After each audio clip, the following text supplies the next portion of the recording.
दोस्तों नमस्कार, हिंदी कुंज में आपका स्वागत है। आज हम लोग बात करने चल रहे हैं प्रसिद्ध आलोचक रामविलास शर्मा जी के साहित्यिक जीवन परिचय के बारे में। यदि आप हिंदी कुंज चैनल में पहली बार हैं तो हिंदी कुंज चैनल को सब्सक्राइब कर लें ताकि आपको हिंदी भाषा और साहित्य की नवीनतम जानकारी प्राप्त होती रहे। जैसा कि हम सभी जानते हैं, आधुनिक हिंदी साहित्य में सुप्रसिद्ध आलोचक, निबंधकार, विचारक एवं कवि डॉक्टर रामविलास शर्मा जी का जन्म 10 अक्टूबर 1912 को उत्तर प्रदेश के उन्नाव जिले में उच्च गांव सानी में हुआ था। आपने लखनऊ विश्वविद्यालय से अंग्रेजी में एमए व पीएचडी की उपाधि प्राप्त की। सन 1938 से ही आप अध्यापन क्षेत्र में आ गए।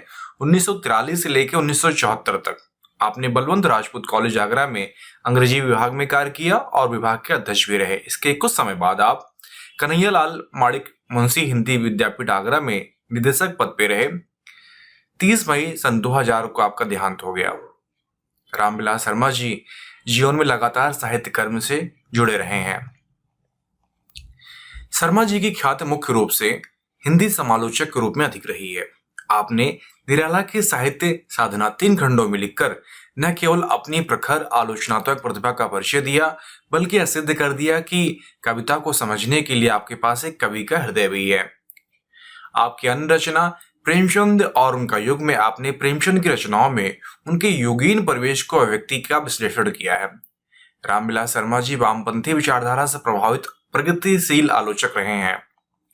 आपकी अन्य प्रसिद्ध आलोचनात्मक पुस्तकों में भारतीय युग और हिंदी भाषा का विकास परंपरा, महावीर प्रसाद द्विवेदी और हिंदी नवजागरण, भाषा और समाज, भारत के प्राचीन भाषा परिवार और हिंदी आदि प्रसिद्ध हैं। शर्मा जी की रुचि इतिहास में भी रही है। मार्क्सवादी विचारों के अनुरूप भारतीय इतिहास का भौतिकवादी विश्लेषण प्रस्तुत करते हुए आपने 2 खंडों में भारत में अंग्रेजी राज और मार्क्सवाद नामक विषय पर विस्तार पूर्वक लिखा है। घर की बात पुस्तक में उन्होंने आत्म कथात्मक शैली में अपने संस्मरण दिए हैं और इसमें उनके पूर्वजों का लगभग 100 वर्ष का इतिहास है। पारिवारिक इतिहास के साथ साथ सामाजिक इतिहास का भी इसमें आकलन हो गया है। प्रगतिवादी समीक्षा पद्धति को हिंदी में सम्मान दिलाने वाले लेखकों में रामविलास शर्मा जी का नाम लिया जाता है। प्रगतिशील लेखक संघ के मंत्री के रूप में मार्क्सवादी साहित्य दृष्टि को समझने का उन्हें पर्याप्त अवसर मिला और उन्होंने इसका भरपूर प्रयोग अपनी रचनाओं में किया है। मार्क्सवादी साहित्य समीक्षा के अग्रणी समीक्षकों में आपका नाम लिया जा सकता है। रामविलास शर्मा जी ने कबीर, तुलसी, भारतेंदु, रामचंद्र शुक्ल और प्रेमचंद आदि पर नवीन ढंग से विचार किया और प्राचीन मान्यताओं को खंडित किया है। प्रगति और परंपरा, आस्था और सौंदर्य, गद्य शिल्प आदि संग्रहों में संकलित निबंधों में उक्त बात देखी जा सकती है। रामविलास शर्मा जी स्पष्ट वक्ता और स्वतंत्र चिंतक थे। आपने हंस मासिक पत्रिका में काव्य विशेषांक का संपादन किया है।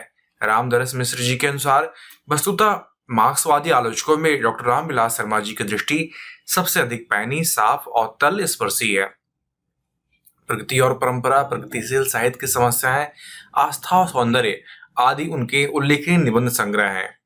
वर्ग भेद की पहचान पर आधारित समाज की पहचान को उन्होंने लेखक के रूप में आवश्यक माना है।